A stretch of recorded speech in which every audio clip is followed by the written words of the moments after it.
bem-vindo ao programa Hora do Estudo Bíblico, com o doutor e professor Lehmann Strauss. Este estudo é o resultado do tempo pessoal com o Senhor, da experiência de ministério pastoral e das conferências bíblicas do Dr. Lehmann Strauss, que nos instrui e encoraja com o ensino da Palavra de Deus. Agora com você, Hora do Estudo Bíblico, na apresentação de Aurélio Campos. Bem, por favor, abra sua Bíblia em Gênesis, capítulo 17. Vamos continuar estudando essa importante passagem da Escritura. Mas antes de começar, vamos orar pedindo orientação a Deus. Pai querido, nós te agradecemos por este dia, pelo privilégio de vir à tua presença e estudar a tua santa palavra. Ao abrirmos a tua palavra, Senhor, nos dá luz e pedimos que essa seja a luz derramada sobre o caminho escuro que muitos estão caminhando neste dia. Nós oramos, Senhor, para que a tua palavra encontre lugar nos corações dos nossos ouvintes. Te pedimos para que aqueles que não te conhecem e estão ouvindo o programa agora possam conhecer a verdade e entregar suas vidas a Cristo. E para aqueles que já te conhecem, Senhor, supra as suas necessidades. Que este dia seja um dia de vitória para Cristo e sua igreja. Oramos em nome de Jesus. Amém. Muito bem, ainda estamos no capítulo 17. E não gostaria de correr para cobrir este capítulo. O capítulo 17 nos mostra outra crise na vida de Abrão. Você se recorda que capítulo 16 concluiu lembrando-nos que era Abrão da idade de 86 anos quando Agar deu à luz Ismael. E depois, no versículo 1 do capítulo 17, Deus se revela novamente a Abraão e aqui lemos: sendo, pois, Abrão da idade de 99 anos. Ou seja, se passaram 13 anos sem Abraão receber nenhuma palavra de Deus. Em outras palavras, para Abrão, esses foram os anos de silêncio. Agora, é claro que Deus nunca está inativo, e Deus nunca está em silêncio. Mas eu tenho certeza que você e eu tivemos experiências em que a nossa comunhão com Deus foi quebrada. Nosso tempo de estudo da Bíblia passou a não ter muita relevância, nem a nossa leitura. Nossa vida de oração se enfraqueceu e esfriou. A nossa eficácia em testemunhar de Cristo diminuiu. Nós não estávamos em contato com Deus. Bem, este tempo de silêncio é quando não estamos ouvindo de Deus. E às vezes, quando os crentes se encontram em um estado assim, dizem: Deus, por favor, se achegue a mim. Bem, a epístola de Tiago nos lembra que se nos achegarmos a Deus, Ele se achegará a nós. Agora, o Senhor aparece a Abrão aqui, depois de 13 anos em que não havia nenhuma palavra de Deus a Abrão. Arthur Pink, em seu comentário sobre Gênesis, disse algo em relação a esse número 13. Não é o meu hobby fazer numerologia com a Bíblia, como você sabe muito bem. Algumas pessoas encontram todos os tipos de significados para os números. Bullinger escreveu um livro sobre os números na Bíblia, e eu não sei se ele está certo, mas este livro foi uma bênção para a minha vida. Mas Arthur Pink tem um argumento válido quanto ao número 13. Ele diz: o número 13 na Escritura está invariavelmente ligado com o mal, significando incredulidade, rebelião ou apostasia.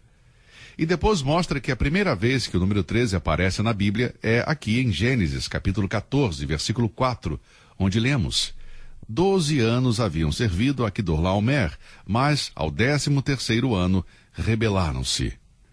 Observe que a palavra rebelaram-se está associada com o 13º ano, e depois passa a explicar que isto parece um pouco com a experiência de Abrão. Abrão tinha 75 anos quando Deus o chamou para deixar sua casa e a sua parentela para andar no caminho da fé. E por 12 anos ele persistiu como vendo o invisível. Mas ao chegar aos 86 anos, Abrão se afastou do caminho da fé e buscou os recursos da carne. Ele ouviu a sugestão da sua esposa Sarai para ter um filho com Agar, sua serva egípcia. E agora 13 anos se passaram e não vemos qualquer menção de Deus aparecendo a Abrão. Esse intervalo é passado em silêncio, um período em branco, um período de esterilidade espiritual, um tempo que não produziu nada além de madeira, feno e palha. Então descobrimos que as duas primeiras vezes que o número 13 aparece, ele está associado à rebelião, com a incredulidade impaciente que recorre a métodos carnais, ao invés de esperar em Deus. Você sabe, lendo a história de Abrão, eu consigo ver a mim mesmo. Eu sou crente há muitos anos, E tive experiências que não produziram frutos. Momentos em minha vida que a comunhão com Deus foi interrompida. Não porque Deus se afastou de mim, mas porque eu me afastei de Deus. E não foram experiências felizes, amigo. Mas é interessante ver que, apesar de Abrão ter tantos anos, Deus continuava operando. Eu gosto muito do que Moisés escreve aqui em Gênesis 17. Sendo, pois, Abrão da idade de 99 anos, apareceu o Senhor a Abrão e disse-lhe: Eu sou Deus Todo-Poderoso. Anda em minha presença e sê perfeito. E porei a minha aliança entre mim e te multiplicarei grandissimamente. Em Filipenses 1, versículo 6, lemos que aquele que começou a boa obra em nós, a aperfeiçoará, a completará. Tendo por certo isto mesmo, que aquele que em vós começou a boa obra, a aperfeiçoará até o dia de Jesus Cristo. Agora Deus teve um começo na vida de Abrão. E no começo Deus prometeu a Abrão, no capítulo 12, que faria dele uma grande nação. E Abrão, no capítulo 16, foi impaciente. Mas, amigo, nunca é tarde demais para que Deus trabalhe em nós e através de nós. E deixe-me dizer que a idade não importa quando alguém trabalha para Deus, porque Deus é eterno. Deus é o alfa e o ômega, o princípio e o fim. E qualquer pessoa que realmente nasceu de novo, que Deus começou a boa obra, ele levará até o fim. Eu não sou um homem jovem, tenho 54 anos de conversão, tenho mais de 50 anos de casado, e não creio que tenho muitos anos pela frente, mas mesmo assim, na minha idade e neste ponto da minha vida, estou convencido de que Deus ainda tem algo para aperfeiçoar em mim. Eu não quero mais deslizes, não quero mais períodos de infertilidade espiritual. Eu não quero passar mais tempo sem comunhão com Deus. Eu creio que Deus tem uma boa obra para aperfeiçoar em cada um dos seus filhos. E se você está ouvindo o programa agora, se você está ouvindo a minha voz e está fora da comunhão com Deus, amigo, deixe-me exortá-lo a regressar a esse relacionamento com Deus e permitir que a boa obra que ele começou seja aperfeiçoada e completada. Você sabe, ao estudar a vida de Abrão no livro de Gênesis, eu começo a pensar, que tragédia teria sido para Abrão se ele tivesse morrido antes de chegar neste ponto que ele se tornaria o pai de Isaque. Bem, alguém poderá dizer que no propósito soberano de Deus, Abrão não poderia morrer antes de Deus realizar seu propósito na vida dele. E eu concordo com isto. Eu creio que um crente em Jesus Cristo é imortal na terra até que Jesus termine a sua obra na vida dele, até Deus ter aperfeiçoado em sua vida a obra que ele começou. Mas veja, podemos criar momentos que não produzimos frutos, e nós podemos causar estas demoras. Eu creio que perdi muitas bênçãos na minha vida cristã. Bem, a boa obra que Deus começou, ele vai continuar até que termine, mesmo se estivermos velhos e fracos. Veja, Deus pode fazer, não está limitado ao tempo, apesar de estarmos velhos ou debilitados. Filipenses 1,6 diz, até o dia de Jesus Cristo. Amigo, Deus está interessado em nós e em seu propósito para nós. Quando Deus apareceu a Abrão, ele disse, eu sou o Deus Todo-Poderoso, anda em minha presença e sê perfeito. Aqui novamente vemos a expressão Deus Todo-Poderoso. O significado deste nome, a etimologia deste nome é muito interessante e não devemos passar por alto. A palavra Deus vem do hebraico El, que significa forte. Em Gênesis 1, versículo 1, lemos, no princípio Deus criou os céus e a terra. Ele é El Elyon, o forte, que é fiel. Mas aqui não temos apenas o nome de Deus, mas sim Deus Todo-Poderoso. Nós temos a palavra Shaddai, que é formada pela palavra hebraica Shad, que significa literalmente seio. Uma palavra interessante que falamos um pouco sobre ela no último programa, mas eu gostaria de acrescentar que na Escritura ela também se refere ao seio da mulher. Por exemplo, em Gênesis 49, versículo 22, lemos, José é um ramo frutífero junto à fonte. Seus ramos correm sobre o muro. Os flecheiros lhe deram amargura, e o flecharam e odiaram.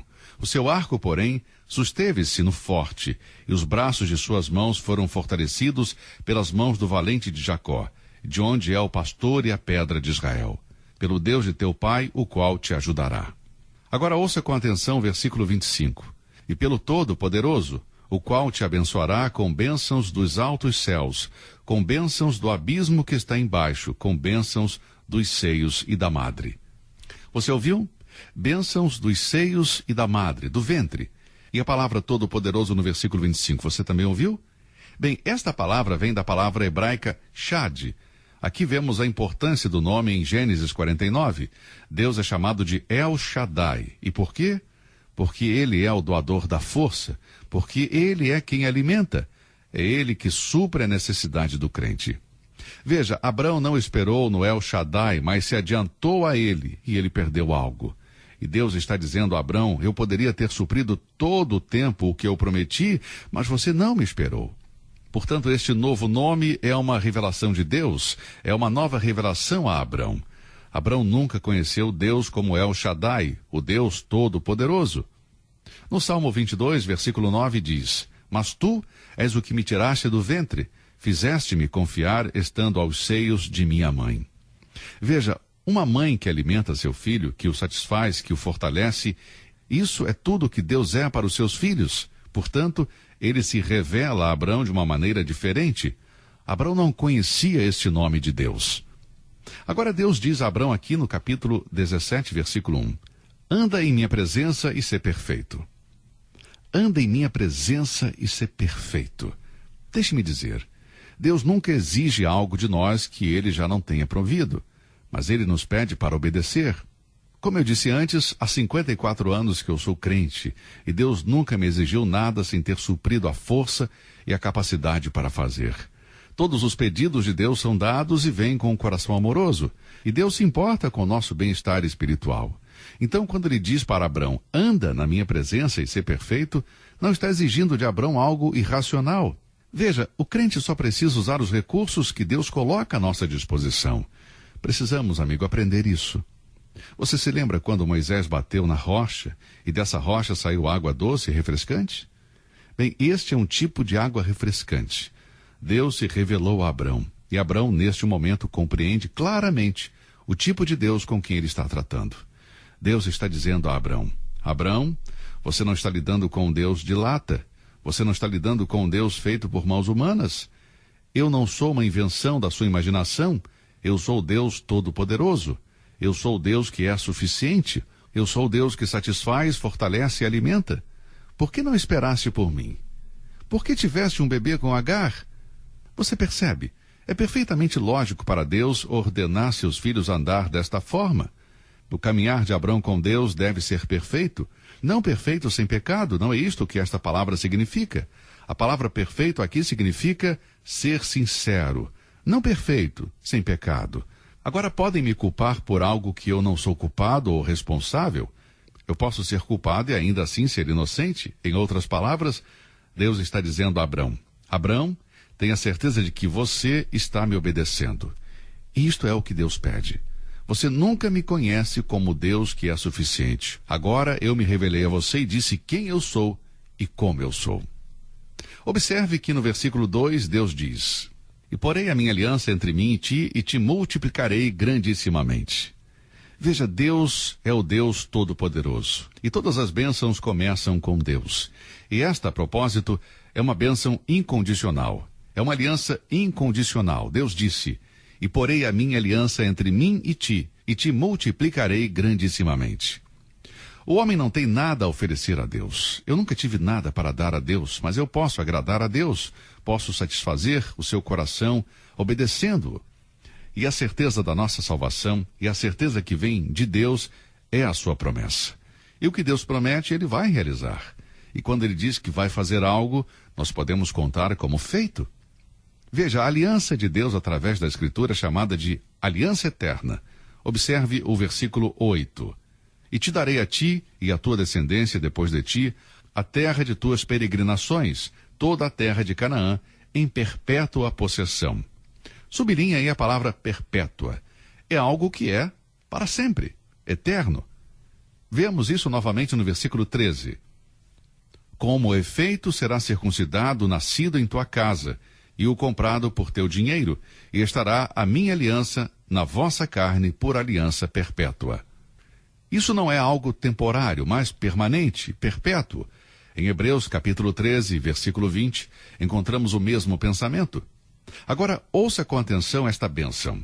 Ora, o Deus de paz, que pelo sangue da aliança eterna tornou a trazer dos mortos a nosso Senhor Jesus Cristo, grande pastor das ovelhas. Sublinhe as palavras aliança eterna. Há algo muito interessante na palavra aliança. Esta palavra aliança aparece cerca de 13 vezes em Gênesis 17. Sublinhe cada uma das vezes que ela aparece. E muitas vezes, como eu disse, é chamada de aliança eterna, ou aliança perpétua, ou aliança permanente. Isto me dá muito ânimo, amigo. E deixe-me dizer o porquê. João 3,16 diz: porque Deus amou o mundo de tal maneira que deu o seu Filho unigênito, para que todo aquele que nele crê não pereça, mas tenha a vida eterna. A aliança que Deus fez com Abrão é uma aliança eterna. E a terra que Deus incluiu nesta aliança faz parte da aliança eterna. A terra agora pertence a Israel. E Deus diz que Ele nos deu, ao crente, a vida eterna. Então ninguém pode tirá-la de nós.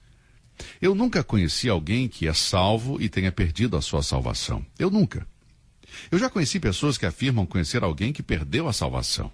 Já conheci pessoas que não têm certeza se são realmente salvas. Mas nunca conheci uma pessoa salva que pudesse dizer que perdeu a sua salvação. E por quê? Porque é uma salvação eterna. É uma vida eterna. Salvação, amigo, é para sempre. E a terra que Deus prometeu a Abrão e sua posteridade é chamada na Bíblia de aliança eterna. Eu sei porque os árabes estão tentando se livrar de Israel, querendo ficar com a terra. Há muita riqueza lá. Eles sentem, sinceramente, que merecem esta terra, porque, afinal de contas, Ismael, que é o pai das nações árabes, é filho de Abraão. E os árabes creem que a terra pertence a eles. Eles dizem, esta é a nossa terra. Ismael nasceu de Abrão e Abrão é o nosso pai. Queremos a terra. Mas veja, como lemos no capítulo 17, a promessa não foi dada a Ismael, mas sim a Isaque, o filho de Abrão com Sara. Depois Deus disse no versículo 2, e te multiplicarei grandissimamente. Deus nunca faz as coisas em pequena medida. Eu gosto do termo grandissimamente. E quando eu li isto no versículo, automaticamente me veio à mente o versículo de Efésios 1:3 que diz, bendito Deus e Pai de nosso Senhor Jesus Cristo, o qual nos abençoou com todas as bênçãos espirituais nos lugares celestiais em Cristo. Eu memorizei esse versículo há muitos anos atrás e tem sido uma bênção na minha vida. Bendito seja o Deus e Pai de nosso Senhor Jesus Cristo, o qual nos abençoou, não com algumas ou poucas ou muitas, mas com todas as bênçãos espirituais nos lugares celestiais em Cristo. Decore esse versículo, memorize-o, guarde-o em seu coração. E eu garanto a você, amigo, que sua vida de oração vai mudar. Você vai descobrir todas as bênçãos que Deus tem para nós. Veja, Deus prometeu a terra para Abrão. Abrão nunca teve que pedir a terra para Deus. Deus lhe disse que ele havia lhe dado, que é dele, que lhe pertence. Foi uma aliança incondicional. E te multiplicarei grandissimamente. Você percebe o que Efésios 1:3 nos diz? Ponha de lado aquelas orações sem sentido, me abençoe, me abençoe, me abençoe. Deus disse que já o abençoou. Agora, conheça quais são estas bênçãos. Aprenda a apreciá-las. Aproprie-se delas. Isto é tudo que você precisa. Deus está assegurando a Abrão aqui que as bênçãos são suas. E porei a minha aliança entre mim e te multiplicarei grandissimamente. O que Abrão fez? Versículo 3 diz, então caiu Abrão sobre o seu rosto e falou Deus com ele. Veja, quando nos conscientizamos quem é Deus, iremos nos humilhar diante dele. Amigo, eu espero que esse estudo desses 3 versículos tenha sido uma bênção e também encorajamento para a sua vida. Agora, amigo, aproprie-se dessas bênçãos. Deus as deu para você e para mim. E se você está ouvindo e ainda não é salvo, creia no Senhor Jesus Cristo e será salvo. Que Deus o abençoe e até o nosso próximo programa. Você ouviu Hora do Estudo Bíblico com o professor e doutor Lehmann Strauss, na apresentação de Aurélio Campos. Se você deseja ouvir novamente esta mensagem, visite a nossa página na internet www.bbnradio.org. Fica o convite para você nos acompanhar amanhã, neste mesmo horário, aqui na BBN. Hora do Estudo Bíblico é uma produção da BBN.